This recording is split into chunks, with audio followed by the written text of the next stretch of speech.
बादल, बादल, बादल कहाँ है तू? मैं आ गया। बादल, बादल, बादल, बादल।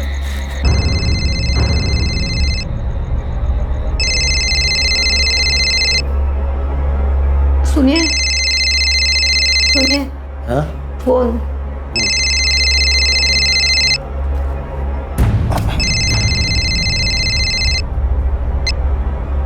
हेलो। चाचा जी, अजीत बोल रहा हूँ। हाँ अजीत बोलो, क्या बात है, इतने रात में फोन किया? चाचा जी, मैं ये झबुआ तालाब के पास वाले जंगल में हूँ। बादल का फोन आया था, बड़ा घबराया हुआ सा लग रहा था। अजीत, अजीत, अजीत, ये लोग मुझे मार डालेंगे, मुझे बचा ले, मुझे बचा ले अजीत, लोग मुझे मार डालेंगे। बादल क्या हुआ? कहाँ है तू? झबुआ तालाब के पास वाले जंगल में। जल्दी आ जाने, लोग मुझे मार डालेंगे। मैं आ रहा हूँ बादल। और सुन, हेलो, हेलो। अजीत क्या हुआ है? शिखा, बादल का फोन था, बहुत घबराया हुआ लग रहा था। मुझे जाना होगा, मैं आता हूँ अभी। अजीत, पापा, पापा दरवाजा खोलिए। पापा, मैं झबुआ तालाब जा रहा हूँ। बादल का फोन आया था, किसी मुसीबत में लग रहा है।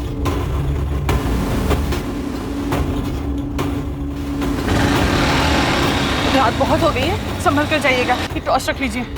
कैलाश, अजीत का फोन आया था, बोला बादल कुछ मुसीबत में। कहाँ है वो? अजीत झपा तालाब गया है बादल को ढूंढने। आप जल्दी बैठिए, हम भी चलते हैं, संभल के।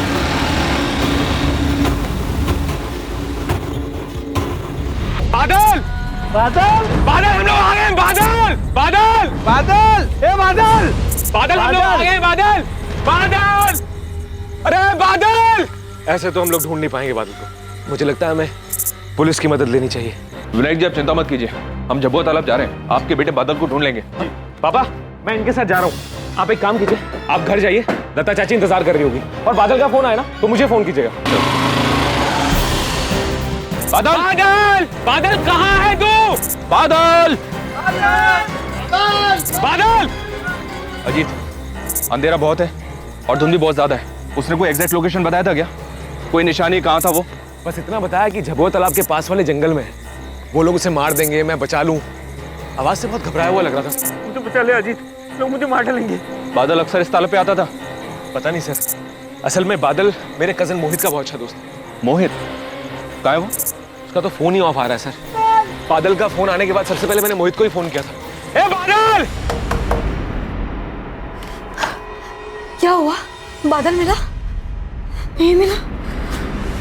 हे भगवान, इतनी रात को कहाँ गया होगा बादल? हाँ, पुलिस गई है साथ, अजीत भी गया है साथ में उनके। जय कहाँ है? जय से कुछ बात हुई? फोन नहीं उठा रहा है, शायद गहरी नींद में होगा। जब जरूरत होती है ना तभी गायब हो जाता है वो। कुछ पता चला बादल का? अरे भाई साहब, आप यहाँ? पीनत, भाई साहब को क्यों उठाया? भैया बता रहे थे अपना मोहित भी बादल के साथ गया था। क्या मोहित बादल के साथ गया है?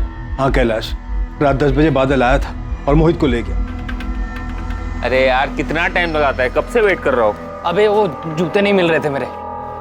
मोहित, बादल, ये रात को कहाँ जा रहे हो तुम दोनों? पापा बस ऐसे ही घूमने जा रहे थे, थोड़ी देर हो जाएगी, आप सो जाना। मध्य प्रदेश के पालीपुर में रहने वाले बादल और मोहित जिगरी दोस्त थे और उस रात दोनों एक साथ अपने घर से निकले थे।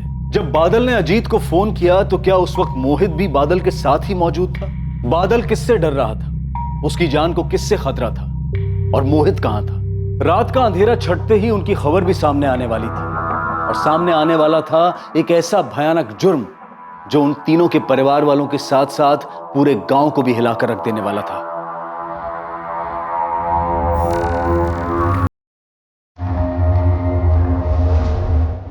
अरे सुदीप भाई,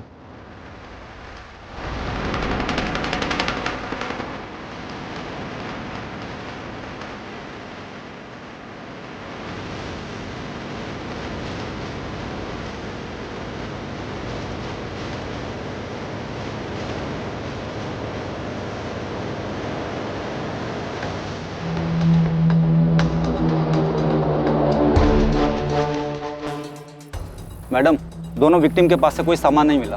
इनका मोबाइल, वॉलेट सब गायब है। लगता है मर्डर से पहले शराब भी पी गई है, अभी भी स्मेल है। तुम आसपास का एरिया स्कैन करो, तब तक मैं गांव वालों से बात करती हूँ। मैडम, ये मोहित और बादल हैं, पालीपुर गांव के ही हैं दोनों, बहुत अच्छे दोस्त थे।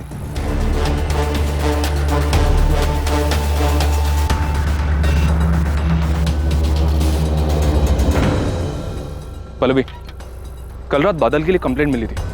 उसने मोहित के कजिन अजीत को कॉल करके कहा था कि उसकी जान खतरे में है। हमारी एक टीम झबुआ तालाब के जंगल के पास भी गई थी बादल को ढूंढने के लिए। झबुआ तालाब से?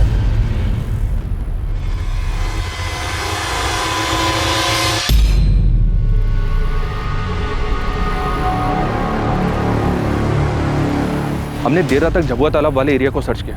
फिर कंप्लेंट करने वाले अजीत को उसके मामा बलवंत ने कॉल किया। उसने बताया कि बादल के साथ मोहित भी था। हमने और सर्च किया, लेकिन घने अंधेरे की वजह से हमें वहाँ कुछ नहीं मिला। माँ सुबह फिर से सर्च शुरू करने वाले थे, इनकी लाशें मिलने की खबर आ गई। सर, बादल ने अजीत को फोन करके कहा था कि वो झबुआ तालाब के पास। कहाँ है तू? झबुआ तालाब के पास वाले जंगल में। लेकिन हमें इन दोनों की लाश तो यहाँ सोमबाग में मिली है। ये इलाका झबुआ तालाब वाले एरिया से कुछ 15 मिनट की दूरी पर है ना? Yes sir. सर, यहाँ कुछ है। सर, ये खून के निशान यहीं तक है। मतलब जो कुछ भी हुआ यहीं हुआ। यहाँ 2 ग्लासेस हैं, शायद ये लोग यहाँ शराब पीने आए होंगे। इन पर हमला हुआ होगा और शायद अपनी जान बचाने के लिए सोमबाग गांव की तरफ भागे होंगे। सर, ये भी तो पॉसिबल है कि दोनों का मर्डर यहाँ पे किया हो और मर्डर करने के बाद दोनों की बॉडीज ले जाकर सोमबाग में डंप किया गया हो। वो इतनी मेहनत क्यों करेगा? इनके सामान भी गायब है और डेड बॉडीज मिलने वाली जगह पर भी कोई व्हीकल नहीं मिला। अगर इरादा सिर्फ लूट का होता तो फिर बॉडीज को इतनी दूर ले जाकर डंप करने का कोई लॉजिक नहीं बनता। सर, मैंने फॉरेंसिक टीम को इन्फॉर्म कर दिया है और विक्टिम की फैमिलीज को।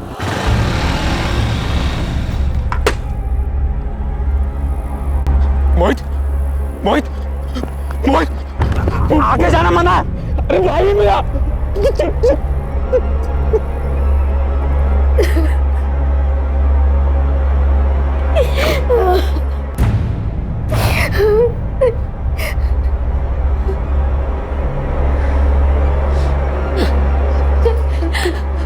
हमारा बादल, बादल मोहित को मार दी। क्यों मार? मामा जी संभालिए अपने आप को। मेरे बच्चे ने किसी का क्या बिगा? पापा, माँ कैसी है?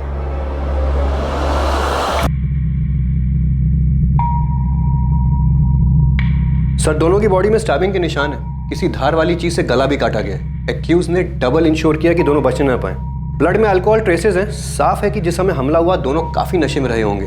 क्राइम सीन से हमें अल्कोहल की बोतल्स मिली है। डॉक्टर, डेथ की टाइमिंग क्या होगी? दोनों की मौत सर कल रात 11 से 2 के बीच में हुई। 11 से 2 के बीच। और बादल ने अजीत को फोन किया था रात करीब 1 बजे। फिलहाल हम 2 एंगल मानकर चल रहे हैं, लूट या फिर दुश्मन। मर्डर के वक्त विक्टिम्स ने शराब पी हुई थी। पता करो ये शराब उन्होंने खुद खरीदी थी या फिर किसी ने लाकर दी थी। आसपास के एरिया के हिस्ट्री शीटर्स को भी स्कैन करो। वैसे इस बात के चांसेस बहुत कम है कि ये काम लुटेरों की टोली का। शायद किसी ने सुपारी दी होगी अपनी दुश्मनी निकालने की। सर, दुश्मनी किसकी? मोहित की या बादल की? यही तो पता करना है पल्लवी कि प्लान बादल को मारने का था और बदकिस्मती से उस वक्त मोहित उसके साथ में था इसलिए मारा गया, या फिर जाल मोहित के लिए बिछाया गया था और बादल की डेथ कोलैटरल डैमेज है। सर, अगर मोहित या बादल की किसी के साथ भी दुश्मनी थी तो इसके बारे में फैमिली को डेफिनेटली पता होगा। मोहित की मौत के बाद बलवंत भाई साहब टूट चुके हैं। इनकी किस्मत में दुख ही दुख लिखा है। अभी कुछ ही महीनों पहले पता चला कि इनकी किडनी खराब हो गई है। मालती भाभी तो जब मोहित 3 साल का था तभी गुजर गई थी। तब भाई साहब इस चिंता में रहते थे कि वो अकेले मोहित की परवरिश कैसे करेंगे। मोहित, लो बेटा खा लो, थोड़ा सा खा लो। अब मेरे अच्छे बच्चे हो ना बेटा, पापा की बात नहीं मानो। लो। पापा, मम्मी कब आएगी? मोहित, देखो तो कौन आया है। और आपको एक बात बताऊं मैं, आपकी बीना बुआ आपके लिए क्या लेके आई है मालूम है? इतनी सारी चॉकलेट्स। और देखो अजीत भैया भी आए हैं। कौन खेलेगा भैया के साथ? मैं। आप खेलोगे ना? खेलने से पहले आ करो। कैलाश, समझ में नहीं आता मोहित को कैसे संभालूंगा। मालती को गुजरे हुए 4 महीने हो गए और आज भी मोहित उसकी मां को पूछता है। तो अच्छा है कि अजीत और बीना हर हफ्ते यहाँ आ जाते हैं तो उनके साथ मन बहल जाता है उसका, थोड़ा हंस खेल लेता है। और ऐसा कब तक चलेगा कैलाश? क्या फायदा इन सब का जब मैं अपने बेटे की हंसी तक वापस नहीं ला सकता। बलवंत भाई साहब के नमनपुरा गांव में एक बड़ी सी पुश्तैनी कोठी है। पहले वो वहीं रहते थे, लेकिन मालती भाभी के गुजर जाने के बाद उन्होंने वो कोठी अपने छोटे भाई प्रकाश को सौंप दी। बीना जब मोहित के पास थी तो उसने उसे कभी माँ की कमी महसूस नहीं होने दी। इसलिए भाई साहब ने हमारी कोठी के बगल में एक और कोठी खरीद ली। हमने कभी माना ही नहीं कि मोहित हमारे मामा का लड़का है। मैंने हमेशा उसे अपने छोटे सगे भाई की तरह माना है और माँ भी उसे अपने बेटे की तरह ही प्यार करती थी। मोहित भी माँ को बुआ नहीं माँ कह के बुलाता था।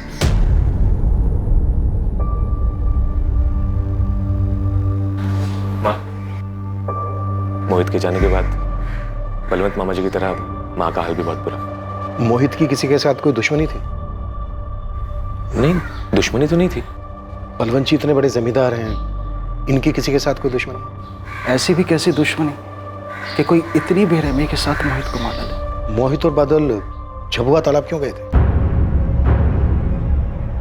मुझे नहीं पता साहब। मोहित और बादल दोस्त थे, दोनों अक्सर साथ में घूमने जाया करते थे। बादल की या आपकी किसी के साथ दुश्मनी? मुझ गरीब से किसी की क्या दुश्मनी होगी।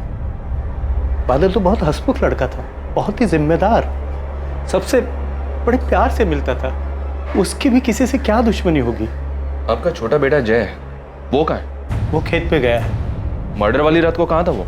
पड़ोस के गांव में उसके दोस्त की शादी थी, कल रात को वो वहीं था।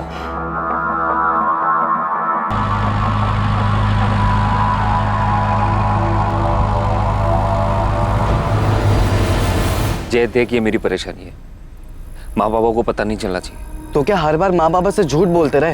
हाँ तो क्या हो जाएगा झूठ बोलने से?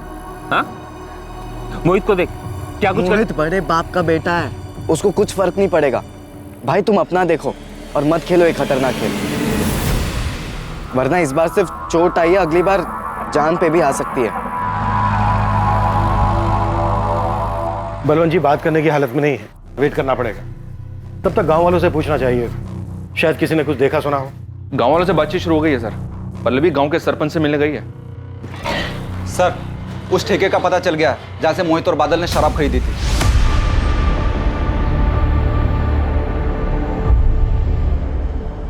जी हाँ साहब, कल रात की बात है, करीब 10:30 बजे के आसपास मोहित और बादल दोनों आए थे ठेके में। वो दोनों ही आए थे या कोई और भी था उनके साथ? उनके साथ भी कोई नहीं था। ये दोनों शराब लेने के लिए ठेके पर अक्सर आते थे, कभी कुछ नोटिस किया? अब साहब पता नहीं ये बात आपके कितने काम की है, लेकिन जब भी दोनों पीने के लिए आते थे पैसे हमेशा मोहित ही निकालता था, क्योंकि बादल की तो कुछ हैसियत थी नहीं उसके सामने, पर हाँ दोस्ती दोनों की पक्की थी। अजीत को जानते हो? अजीत की दोस्ती कैसी थी बादल के साथ? मैडम, असली दोस्ती अजीत और मोहित की नहीं, मोहित और बादल की थी। दोनों बड़े अच्छे दोस्त थे, पर बड़े दुख की बात है कि दोनों के साथ ऐसा हादसा हो गया। हमें भी ताज्जुब हुआ। चोरी चकारी की घटनाएं इस गांव में पहले भी कभी हुई हैं, पर इतना बड़ा कांड कभी नहीं हुआ। मोहित की किसी से दुश्मनी सरपंच जी? मोहित के पिता बलवंत जी इस गांव के नामी जमींदार हैं। सिर्फ दौलत ही नहीं, बहुत इज्जत भी कमाई है उन्होंने। ये बादल तो नामी जमींदार का बेटा नहीं था। बादल की किसी से दुश्मनी? बादल तो बहुत गरीब घर से था, और गरीब की दुश्मनी गरीबी से, पर बहुत समझदार लड़का था। सरपंच जी, बादल ने मुसीबत के वक्त ना अपने पिता को फोन किया, ना भाई को फोन किया, बल्कि अपने दोस्त अजीत को फोन किया। क्यों? घर में कोई झगड़ा वगड़ा चल रहा था उसका? बादल ने सिर्फ अजीत को ही फोन क्यों किया? इस सवाल के साथ साथ कई और सवाल भी उठते हैं।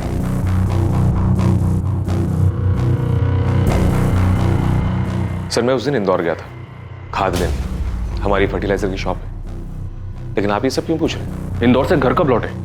रात को करीब 12 बजे मैंने अजीत को खाना दिया, बस आंखें लगी थी कि बादल का फोन आ गया। पता नहीं सर, बादल ने उस दिन मुझे ही क्यों फोन किया, अपने पिताजी या अपने भाई को क्यों नहीं?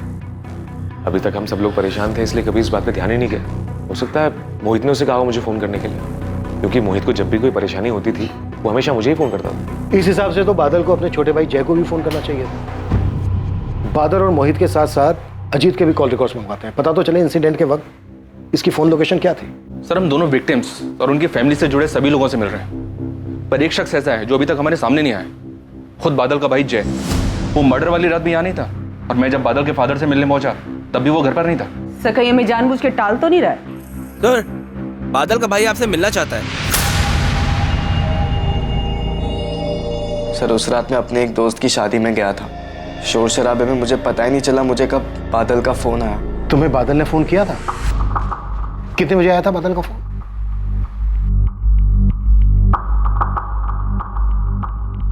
पहले बादल ने तुम्हें फोन किया 12:50 पर, उसके बाद अजीत से कांटेक्ट किया। काश मैंने फोन उठा लिया होता सर, पुलिस थोड़ा जल्दी पहुंच जाती मदद के लिए। तुम्हारे भाई बादल की किसी के साथ कोई दुश्मनी थी? कोई दुश्मनी नहीं थी सर, भाई बहुत ठंडे दिमाग वाला था और ऐसी चीजों से दूर ही रहता था। किसी को तो दिक्कत थी बादल से, वरना कोई इस तरह से किसी की जान नहीं लेगा। जर जोरू जमीन, कोई तो वजह होगी। सर ये जमीन की अनबन तो मोहित की थी। करण, ये जान से मारने की धमकी ना बहुत पुरानी और कॉमन हो चुकी। एक काम कर, कुछ नया सोचना और फिर फोन करना। चल फोन रख। क्या हुआ? ये करण और रवि अपने आप को समझते क्या है? मुझे धमकी दे रहे थे, तो पापा को टेंशन नहीं देना चाहता, वरना इन दोनों को तो पूरे गांव में दौड़ा दो। शांत हो जा। अरे क्या शांत हो जा? तू तो जानता है ना पापा को, वो कितने सीधे हैं। कभी हक के लिए तो अपने लड़ेंगे नहीं, लेकिन मैं भी पीछे नहीं हटूंगा, वरना ये करण और रवि सब कुछ हड़प जाएंगे। ये रवि और करण कौन है जी? सर वो दोनों बलवंत चाचा के छोटे भाई प्रकाश चौहान के बेटे। पास में नमनपुरा गांव है ना, वहाँ पर उनका एक पुश्तैनी कोठी है, वहीं पर रहते हैं। पहले बलवंत चाचा भी वहीं पर रहते थे। मोहित और उनके चचेरे भाइयों के बीच में उसी पुश्तैनी कोठी को लेकर झगड़ा था सर।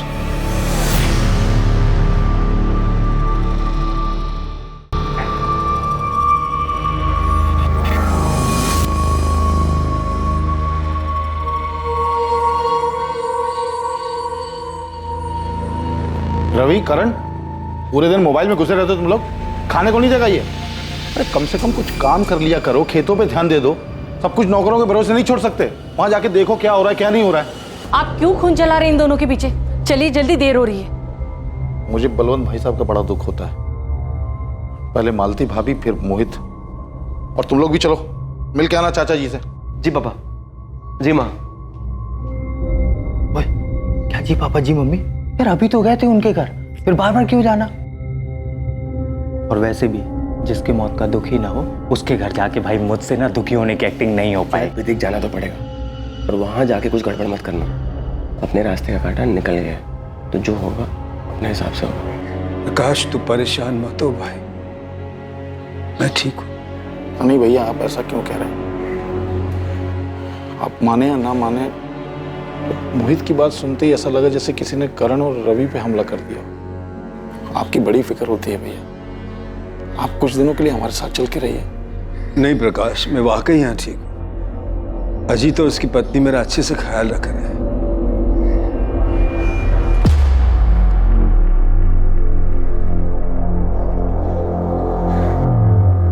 क्या रे चमचे, आजकल ज्यादा मस्का लगा रहा बुड्ढे को, क्या बात है? जमीन जायदाद के लिए भाइयों के बीच झगड़े कोई नई बात नहीं है। पत्थर की इमारतों के आगे रिश्तों का कद अक्सर छोटा पड़ जाता है। कागज के नोटों के वजन के नीचे दबकर भावनाएं दम तोड़ देती हैं, और ऐसे माहौल में पनपता है जुर्म। क्या मोहित की मौत के पीछे भी यही वजह थी? क्या बादल की मौत महज एक कोलैटरल डैमेज थी? और क्या असली टारगेट मोहित ही था? क्या है प्रकाश, ऐसा क्या बोलना चाहते हो जो सबको इकट्ठा बुला लिया? बात क्या है?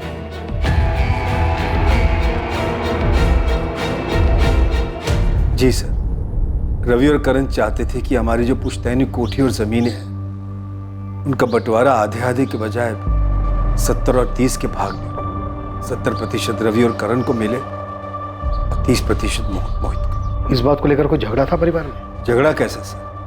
अगर बंटवारे में एक भाई को थोड़ा सा ज्यादा मिल जाए तो आखिरकार जमीन और जायदाद घर में ही तो रहती है। और रही बात रवि और करण की सर, तो मोहित का उनके साथ भाई का रिश्ता था। पर रवि और करण ये ऐसा कोई रिश्ता मानते नहीं थे सर, और मोहित ये बात बखूबी जानता था, इसीलिए वो ये 70 और 30 वाले बंटवारे के खिलाफ था। भैया हम सोच रहे थे कि कोठी और जमीन बेच के जो भी पैसा आए उसका 70-30 के हिसाब से बंटवारा कर लेते हैं। हिस्सा तो आधा आधा ही होगा चाचा जी, मतलब 50-50। किस बात का 50-50? यहाँ सारी देखरेख हम लोग करते हैं, खून पसीना हमारा बहता है। और वैसे भी आपकी इतनी सारी प्रॉपर्टीज है बड़े पापा, पुश्तैनी जायदाद में थोड़ा कम मिल जाए तो क्या दिक्कत है? हाँ प्रॉपर्टीज है तो जलन हो रही है। ए मोहित, औकात में रह, समझा? जब बड़े पापा कुछ नहीं बोल रहे बीच में तू क्यों उचक रहा है? और बड़े पापा आप ही बताइए, बड़ी माँ के गुजरने के बाद आप सब कुछ छोड़ छाड़ कर चले गए बिना बुआ के पास रहने के लिए। उस समय हमारे पापा ने सब कुछ किया, जमीन की देखरेख, कोठी की मरम्मत, खेती बाड़ी, सब कुछ। आज 20 साल हो गए हैं उस बात को, और हम 70-30 का हिस्सा इसलिए बोल रहे हैं ताकि सारा परिवार राजी खुशी से रह सके। कुछ गलत बोल रहे हैं तो आप बताइए। नहीं रवि बेटा, बोल तो तू ठीक रहा है। क्या ठीक बोल रहा है पापा? बंजर जमीन थी, उस पर खून पसीना लगाकर आपने उसे उपजाऊ बनाया, तब जाकर लोग उसे हाथों हाथ खरीदने के लिए तैयार है। छोटी सी कोठी थी दादाजी की, उसे पैसे लगाकर आपने इतना आलीशान बनवाया। मोहित बेटा, मैं समझ रहा हूं तू क्या बोलना चाह रहा है, लेकिन एक बात समझो, आज जो कुछ हमारे पास है उसके लिए ना तो तुमने मेहनत की और ना ही रवि और करण। जो भी हो पापा, लेकिन मुझे ये 70-30 की हिस्सेदारी तो बिल्कुल मंजूर है। अगर इनकी यही जिद है तो ठीक है, छूट जाए सौदा। मोहित सुन ले, अगर तेरी वजह से ये सौदा टूटा ना, तुझे बीच से फाड़ के रख दूंगा, बोल रहा हूँ। करण क्या बोल रहा है तू बेटा? चाहते कैलाश, क्या लगता है तुझे? मुझे क्या लगेगा भाई साहब? मोहित सही बात कह रहा है, बंटवारे का मतलब आधा आधा ही होता है। हाँ, 50-50 ही सही है, सबको बराबर मिलना चाहिए। वाह बड़े पापा, आप लोग किसकी बातें सुन रहे हैं? बाहर वालों को आप हमारे घर के मैटर में क्यों बीच में ला रहे हैं? और वैसे भी ये अजीत चमचा है, पता नहीं इसके मन में क्या चल रहा है। बकवास बंद कर करण।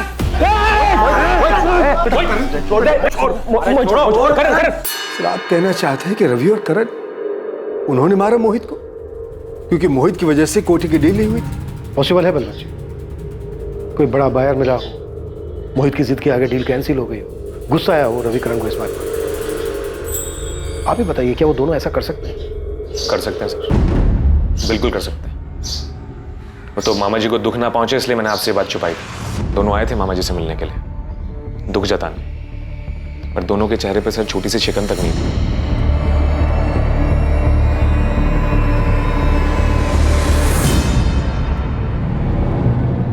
कहाँ हो आप? पुलिस रवि और करण को पकड़ कर ले गई है। उन्हें शक है मोहित को करण और रवि ने मारा है। किसने कहा ये पुलिस से? और कौन कहेगा? आपके परम पूज्य भाई ने ही बोला होगा।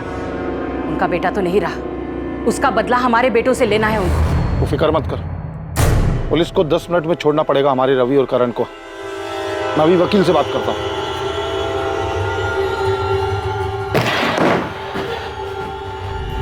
अरे बहुत हो गया गेम, अब हमारे सवालों के जवाब दो। कितने रुपयों का सवाल है सर? और लाइफलाइन कितनी है सर? 1 लाइफलाइन तो तुम दोनों ले ही चुके हो, अपने चचेरे भाई मोहित की। और रवि, तुमने तो मोहित को जान से मारने की धमकी भी दी थी। अरे क्यों इल्जाम लगाते हैं सर? मैंने तो उसे सिर्फ सलाह दी थी कि दूसरों के रास्ते में टांग अड़ाने से टांग टूट भी सकती है। अगर ये सलाह है तुम्हारी तो फिर धमकी कैसी होती? हे इंस्पेक्टर, हम तुम्हारी वर्दी उतरवा देंगे। इसे कहते हैं सर धमकी। और सर धमकी का क्या है, आजकल हर कोई धमकी दे रहे हैं। तुम दोनों को देखकर ये लग नहीं रहा है कि तुम दोनों को अपने चचेरे भाई मोहित की मौत का जरा भी दुख है। सही जवाब।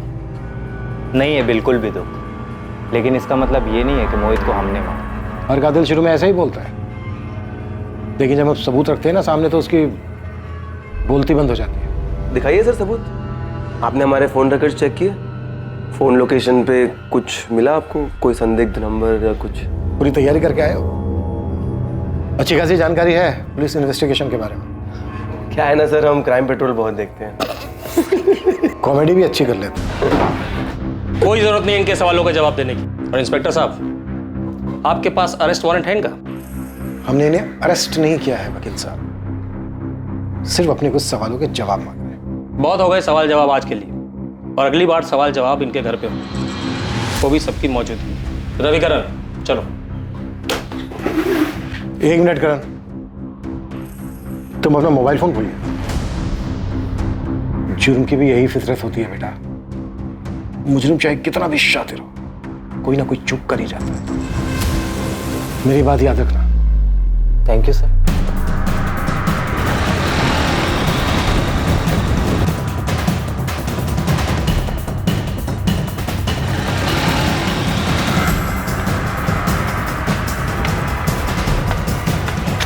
वही रुक जा, हाथ ऊपर।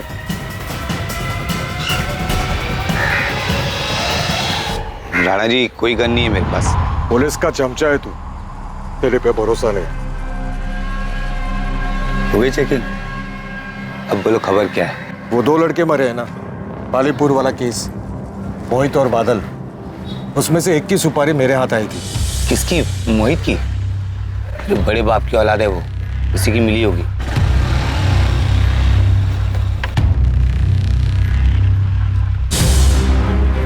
बाकी पैसा काम हो जाने के बाद। किसका टिकट काटना है? आसान शिकार है। हर महीने की 15 तारीख को अपने घर और खेत का सामान लेने जबलपुर जाता है। इस बार भी जाएगा, लेकिन वापस नहीं आना चाहिए। याद रहे, 15 तारीख। 15 तारीख? लेकिन मोहित और बादल तो उससे पहले ही 11 तारीख को। मेरी तरफ से सारी तैयारी हो चुकी थी, देसी कट्टा भी मंगवा लिया था और मारने की जगह भी देख ली थी, लेकिन 15 तारीख से पहले किसी कमीने ने मेरी मुंह की सुपारी खुद ही खा ली। अभी पता नहीं चला है, शायद उसी आदमी ने डबल सुपारी दे दी हो। किसने दी थी ये सुपारी? नाम क्या है उसका? उमेश ठाकुर। उमेश ठाकुर? ये तो नाम भी नहीं पता मुझे नहीं मालूम कौन है ये। सर, उमेश ठाकुर प्रीति ठाकुर का भाई है। बादल और प्रीति एक दूसरे से प्यार करते थे। वो दोनों स्कूल टाइम से साथ में थे, लेकिन मुझे पिछले साल ही पता चला।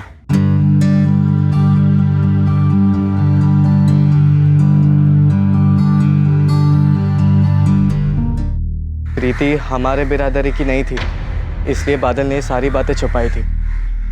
सर, मैंने भाई को बहुत समझाया था, लेकिन भाई तुम अपना देखो और मत खेलो एक खतरनाक खेल, वरना इस बार सिर्फ चोट आई है, अगली बार जान पे भी आ सकती है। देख जय, मैं समझता हूँ कि तुझे मेरी फिक्र है, लेकिन माँ बाबा को ये बात मत बता, खामखा परेशान होंगे। और प्रीति और मैं, हम दोनों एक दूसरे को स्कूल टाइम से जानते हैं, तब से एक दूसरे से प्यार करते हैं। खून उनका भी लाल है और हमारा भी। लेकिन खून सिर्फ हमारा बहेगा भाई, वो भी उनके हाथों, और ऐसा ही हुआ।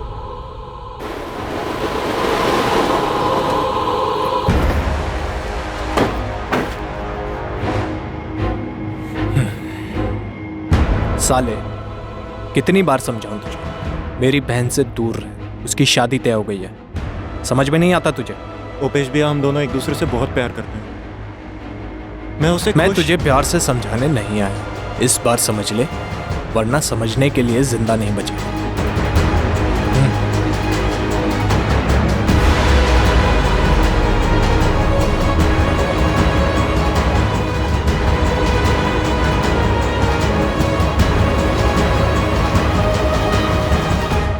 ये कब की बात है?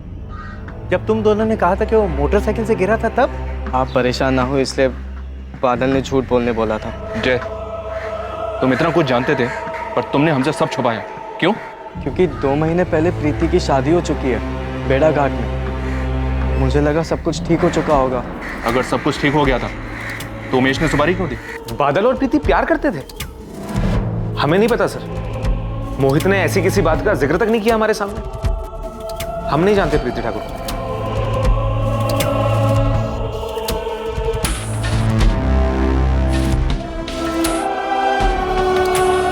माँ, कहाँ थी आप?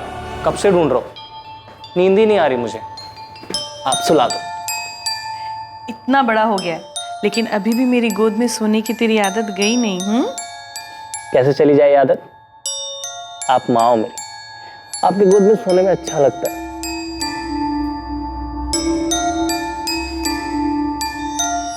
अजीत, मोहित इधर है। मोहित, मैं कब से बाहर ढूंढ रहा हूँ।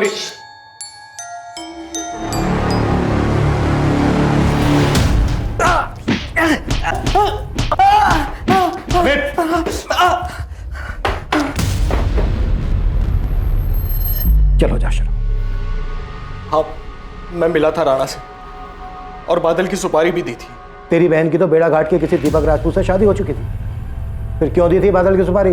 क्योंकि वो कमीना शादी के बाद भी मेरी बहन के पीछे पड़ा था और मेरी बेशरम बहन भी उससे मिलने जाती थी। ये तो अच्छा हुआ कि उसके पति से पहले मुझे पता चल गया।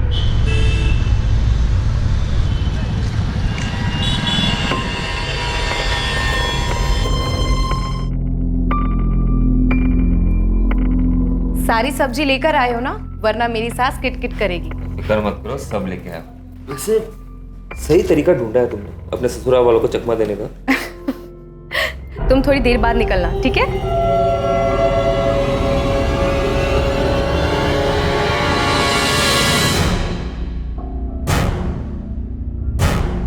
भैया, मैं शर्म नहीं आती तुझे? तेरी शादी हो चुकी है।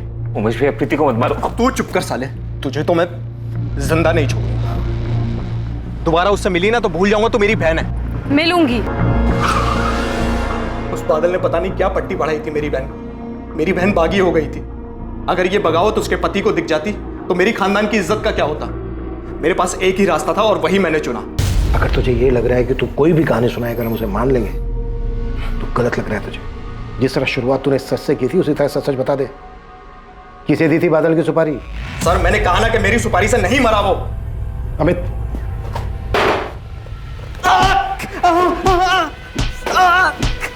खबरी लालचंद को बोला है सर सारे सुपारी गैंग्स में पता करने के लिए, और उमेश के कॉल रिकॉर्ड्स भी मंगवाए हैं।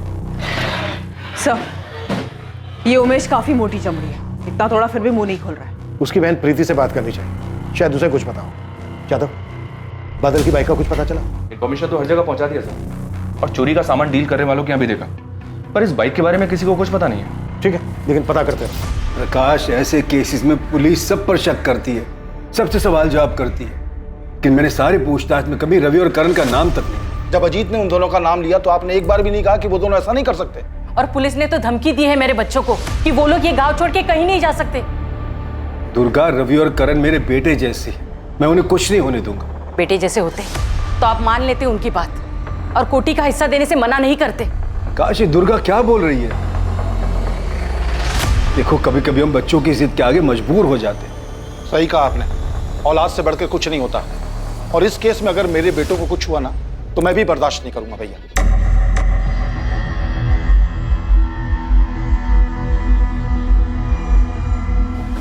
मैं बादल की अलमारी देख रहा था तो उसमें मोहित का कुछ सामान मिला। पुलिस मुझसे प्रीति ठाकुर के बारे में पूछ रही थी, पर मोहित ने कभी बताया नहीं उसके बारे में। लेकिन बादल को मोहित ही चढ़ाता था, सच्चे प्यार की कहानी और पता नहीं क्या क्या बकवास से किस्से सुनाता रहता था। प्रीति का भाई उमेश, उसी ने मरवाया होगा क्या? प्रीति, देखो तुम्हारी सहेली तुमसे मिलने के लिए। क्या नाम बताया आपने अपना? पल्लवी। अरे ऐसे क्या देख रही हो? कॉलेज के बाद तो तुम हमें मिली ही नहीं। घबराओ मत, मैं बस मिलने आई हूँ तुम्हारी मदद के लिए। प्रीति, तुम लोग बातें करो, शाम को आने में मुझे थोड़ी देरी हो जाएगी। मार दिया मेरे बादल को, हमेशा के लिए मुझसे दूर कर दिया।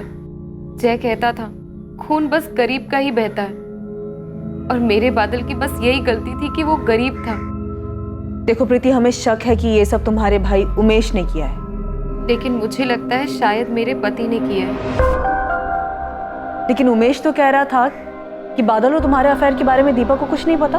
मुझे ठीक से तो नहीं पता, भैया तो दीपक को कभी नहीं बताएंगे, लेकिन पिछले कुछ दिनों से जब से बादल की मौत हुई है तब से दीपक को ज्यादा ही खुश रहने लगा है। हमारी शादी के बाद से दीपक और मेरे बीच कभी भी रिश्ता ठीक नहीं रहा है।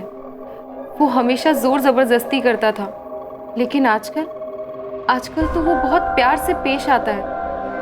और अभी कुछ दिन पहले उसने एक अजीब सी बात कही। क्या बात है मैडम, आजकल सब्जी लेने नहीं जा रही? सब्जी वाला जिंदा तो है ना? मतलब तुम ये कह रही हो कि तुम्हारे और बादल के अफेयर के बारे में दीपक को भनक लग गई थी? मुझे पक्का तो नहीं पता। ठीक है, वो हम पता कर लेंगे। नहीं, आप ऐसा मत कीजिएगा। अगर मेरा अंदाजा गलत हुआ और दीपक को इस बारे में कुछ भी नहीं पता है तो अब पता चल जाएगा और वो मुझे जान से मार देगा। तुम चिंता मत करो, ऐसा कुछ नहीं होगा, हम उसे नहीं पता लगता। दीपक राजपूत के कॉल रिकॉर्ड्स निकलो और चेक करो कि वो किसी सुपारी किलर के कांटेक्ट में था क्या। साथ ही उमेश के बारे में भी पता करते रहो कि वो राणा के अलावा और किसी से भी मिला नहीं। तो सर, इसका मतलब मोहित सिर्फ इसलिए मारा गया क्योंकि मर्डर के वक्त वो बादल के साथ था। सब सही जा रहा है, तुमसे ही मिलने आ रहा।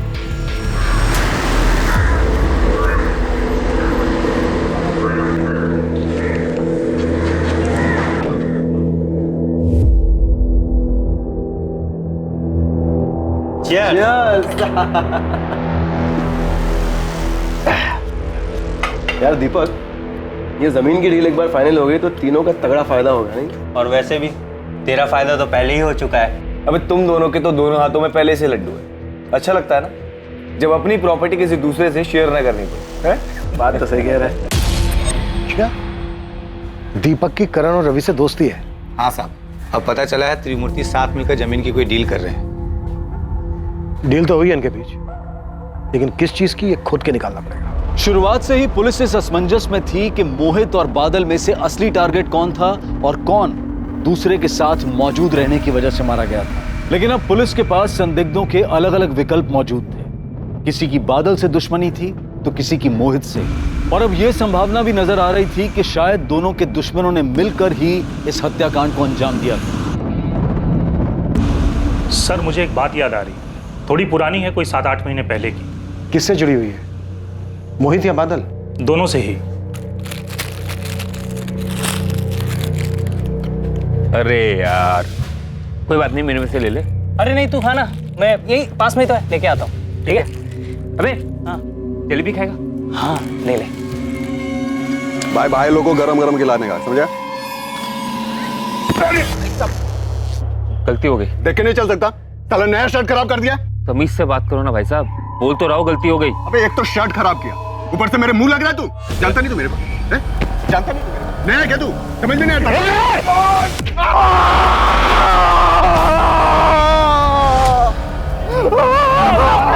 भाग बादल भाग, वरना मुझसे भाग। उस दिन जिस आदमी का हाथ जला वो पास के नमनपुरा गांव का नटवर मौर्य है, 1 नंबर का गुंडा है सर। उस दिन उसका हाथ गलती से जला और उसके बाद जो उसने जानबूझकर किया वो बहुत ही गलत किया।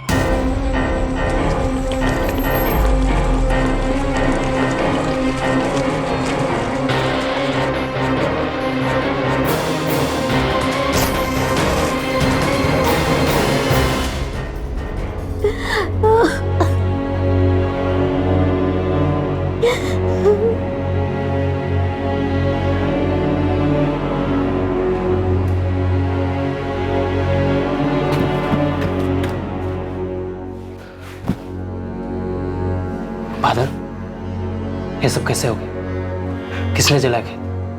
मेरे सब कुछ बर्बाद कर दिया है मेरा।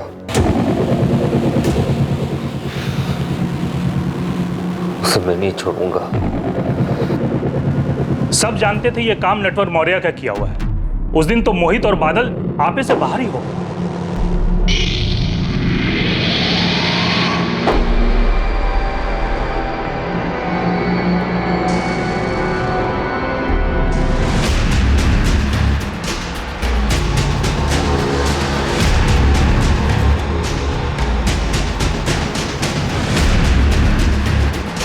मार मार, रुक, रुक जा, इधर आ, रुक, तेरी तो,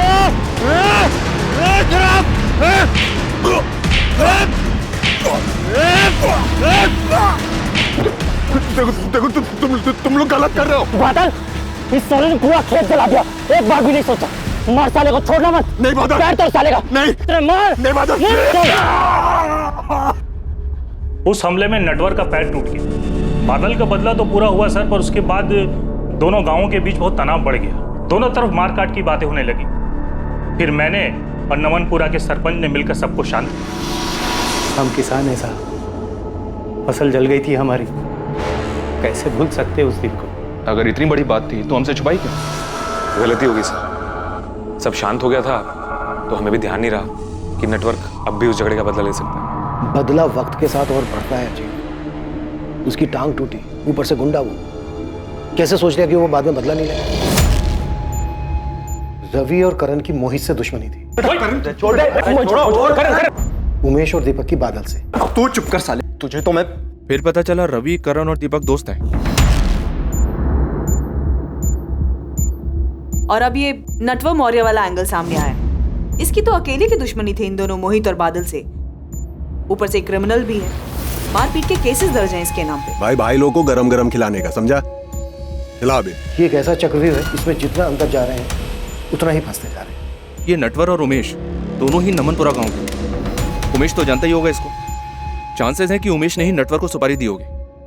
नटवर की तो पहले से दुश्मनी थी मोहित और बादल से। मैं नहीं जानता कि नटवर का काम है या नहीं, मैं सिर्फ इतना जानता हूं कि मैंने कुछ नहीं किया।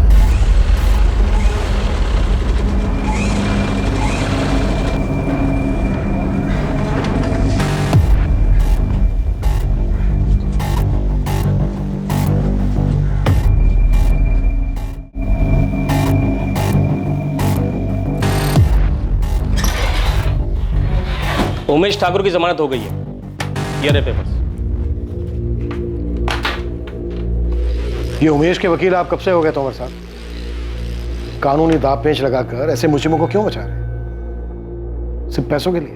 आप अपनी ड्यूटी कीजिए, मैं अपनी कर रहा हूं। मेरे क्लाइंट रवि और करण चौहान के करीबी दोस्त हैं दीपक राजपूत, और उमेश दीपक राजपूत का साला है। रवि, करण और दीपक उमेश की बेल करवाना चाहते हैं, और उन्हीं के कहने पे मैंने ये काम किया। छोड़ दो उमेश को।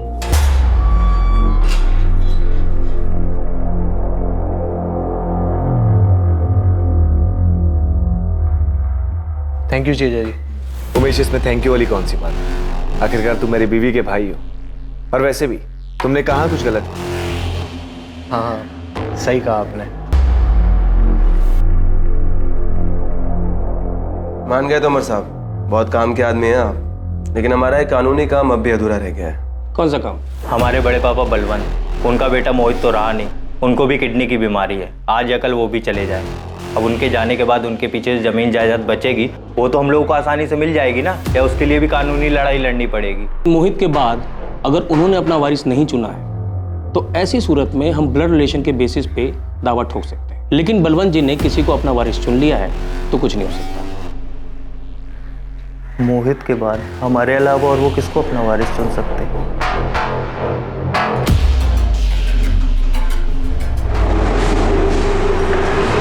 साहब, काम की खबर लाया। जबलपुर के 2 सुपारी किलर नंदू और रघु पिछले हफ्ते पालीपुर में दिखे थे। कहाँ से मिली खबर? पक्की है? बिल्कुल पक्की है साहब। वो गन सप्लायर है मदन चाचा, उन्हीं से मिलने आए थे दोनों। ये ले जाओ, विलायती सिस्टम है इसका, एकदम मक्खन चलेगा। कब गोली अंदर गई, कब आदमी सर पहुंचा, उसे भी नहीं पता चलेगा। वैसे इस बार कहाँ का शिकार है? यही पालीपुर में चाचा। 2 बकरे इस बार।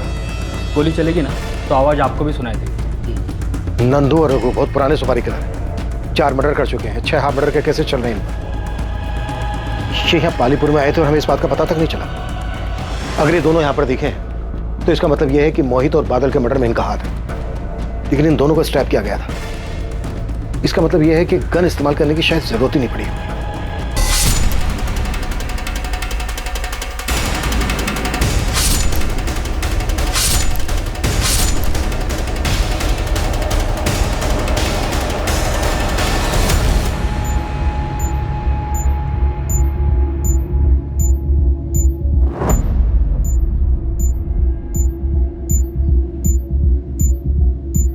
हमारे पास 3 संदिग्ध हैं जिन्होंने रघु और नंदू को हायर किया होगा मोहित और बादल के मर्डर के लिए। एक रवि और करण। जमीन जायदाद का मसला। प्रीति वजह होगी। प्रीति का भाई उमेश ठाकुर पहले भी राणा नाम के सुपारी किलर्स को हायर कर चुका था सर। उमेश ठाकुर। और सर तीसरा दीपक राजपूत, प्रीति का पति। शायद दीपक राजपूत को प्रीति के अफेयर के बारे में पता चल गया होगा। दीपक राजपूत, दीपक, रवि और करण, शायद इन तीनों की मिली भगत हो। और उमेश भी इसमें शामिल हो गया होगा, क्योंकि रवि करण के वकील ने ही उमेश की बेल करवाई। या फिर इस बात के भी पूरे चांसेस हैं कि इन सब ने मिलकर ये चक्रव्यूह रचा। नेटवर्क के बैकग्राउंड को देखकर भी ताज्जुब नहीं होगा सर अगर उसने किसी सुपारी किलर से कांटेक्ट किया हो। इन सब के पास अपनी अलग अलग वजह थी, पर इनमें से कौन? 2 कत्ल, कई संदिग्ध, जर, जोरू और जमीन, हर मुमकिन मकसद मौजूद था। लेकिन क्या बादल और मोहित की हत्या के पीछे इन्हीं में से कोई वजह थी, या फिर वो मकसद अभी तक पुलिस के सामने आया ही नहीं था? कई ऐसे चेहरे थे जो अब भी पर्दे के पीछे थे, कई ऐसे राज थे जो अब भी सीने में दफन थे। उस रात बादल और मोहित वहां क्यों गए थे? उन्हें वहां किसने बुलाया था? क्या दुश्मनी दोनों से निकाली गई थी? इन हत्याओं के पीछे का सच आखिर था क्या? इस पेचीदा केस के सच तक पहुंचने के लिए पुलिस ने क्या क्या कदम उठाए? एक एक करके इस भ्रम के जाल से सच को कैसे बाहर निकाला गया, ये हम देखेंगे कल रात 11 बजे इस केस के दूसरे और आखिरी भाग में। जय हिंद।